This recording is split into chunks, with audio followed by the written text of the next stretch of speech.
Well, hey there everybody, SeKo Starcraft here, having a doozy of a hangover, but I've got myself some raspberry ale to try to just mellow that out a little bit. It's one of my Platinum League games. You guys should be so proud of me.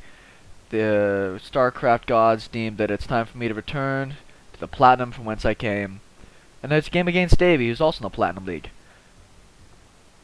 Terran for Sean, which seems like I get Terran a lot lately, and it just I don't know, I find playing as Terran to be really fun, so I might actually be going back here in the next little bit to make that my primary race, particularly now that I'm in the Platinum League and going random with my crappiness might not be the best way to do it.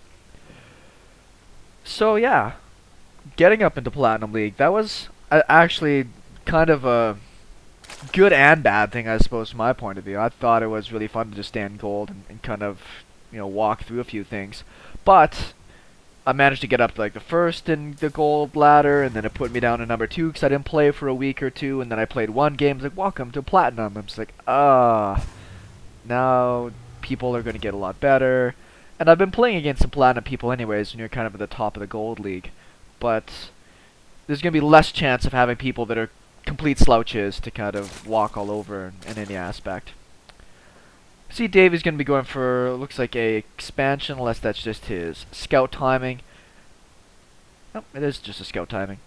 What is really interesting for Davey, which is really good, and people should do this even if doesn't matter what league they're in, is having one of your overlords over here, but it shouldn't be your first overlord. Your first overlord by now should be most of the way across the map for scouting. Your second overlord is usually much better to have over here, just to make sure if bunkers are going down around this, you'll be able to spot them and come and deal with them appropriately. Back on my side, I do get my barracks down in time for this. I'm always concerned about getting picked on too much by any type of workers. Looks like he is going to come back and just try to harass a little bit more, which is a little bit funny. I think it's a good plan. If he's lucky, sometimes you can grab this worker and it's already pretty beat up, and it moves to the wrong side of the building, which is a little bit unfortunate. But happily for me, it did not cost me my worker or anything too critical, and it wasn't like my barracks was delayed, really. One hit point regeneration for the win. He is going to throw down an extractor. I'm just going to run away. I'm not going to waste time on that. You can see back on his side, though, he is getting himself down a gas. Not too long started after his pool is down. So fairly standard, all around opening on this side of things.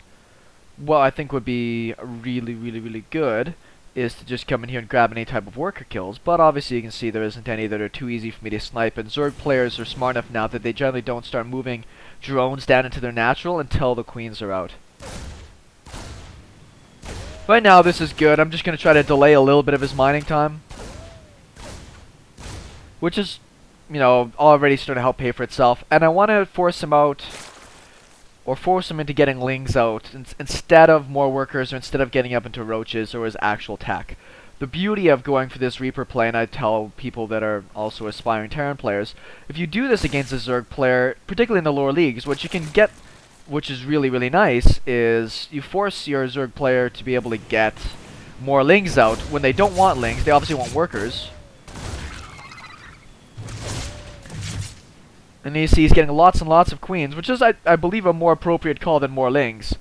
They will keep you more safe.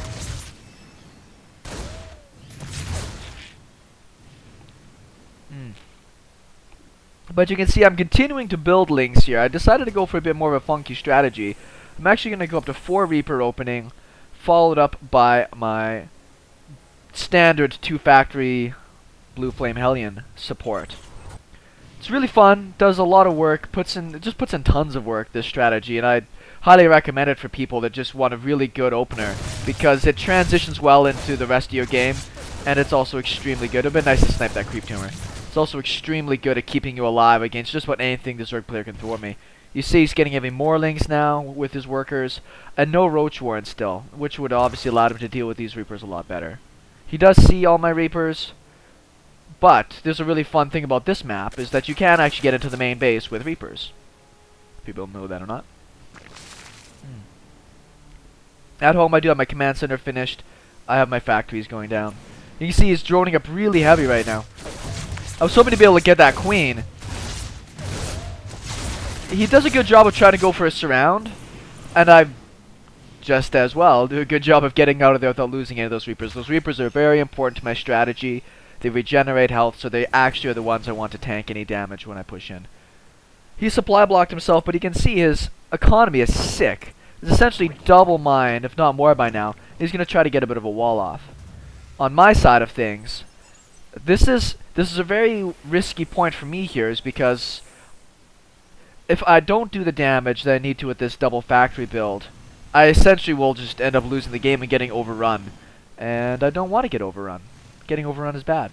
I'm not going to wait for my blue flame to finish. I'm going to wait for one more round of Hellions, and then I will be pushing out. I'm just putting Marines to different sides of the base, because this is also a kind of a hidden strategy. He doesn't know that this is coming at him. And you can see he's still building more lings, and I'm scanning to see if there's a layer down, to know if I've got to prepare for any type of Mutalisk play, which he could very easily been at this point, even on 2 bases, just because of how many workers he has on 2 bases.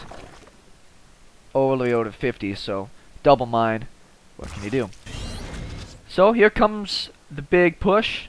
I've got a pretty decent supply block going on right now, but it's alright. I still got more units in production. A blue flame will be finished up actually in just about half a minute here.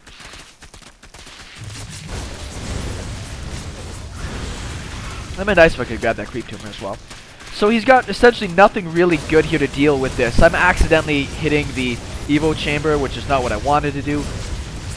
I did want to make sure that he choked and funneled his own zerglings to their death there, essentially. I'm going to take out this spine crawler, because it's the only thing that's really going to worry me at all. Blue flame just finishes up now. A little bit of bad timing for me. It didn't quite move in at the perfect spot, but now we get to do a bit of roasting.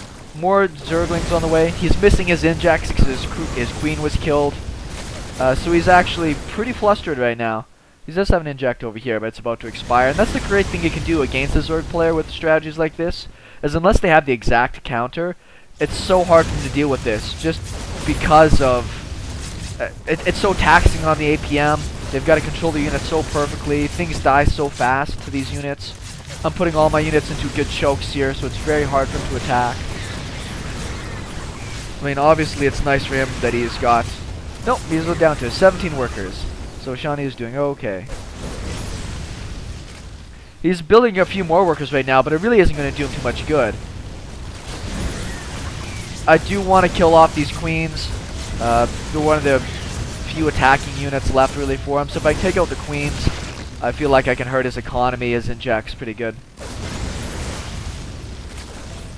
Not the best hits there. I missed a couple of really good potential shots there on those workers, and they are going to get away. Well, you see I'm killing tons and tons of lings still, but he's pretty close to cleaning this up.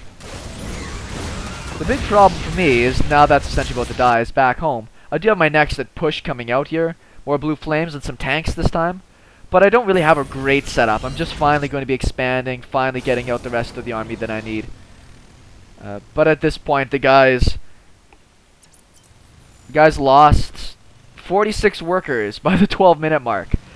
I'm actually going to be just kind of circling around here and moving home. I did a lot of damage, and it's easy for me to lose all these units to a ling push or something like that. So I was actually just going to go home and get together a bigger army. But as you can see, he doesn't really want to play that out any further.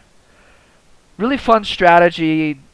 It really will only work that well against Zerg players. It might work against Terrans, but I would recommend it regardless for people that, against Zerg players, are having difficulties in the opening stages. If he built roaches, you know, I'm already into making tanks. If he did deflect a lot of these units because he had a tight wall up, well, great. Then that means I can deny a third base or run around denying creeps. So it's just such a good, versatile, fun opening. And yeah, I use it quite a bit. So this is SeKo Starcraft, one of his Platinum League games. Thank you guys for tuning in, and we'll talk with you later.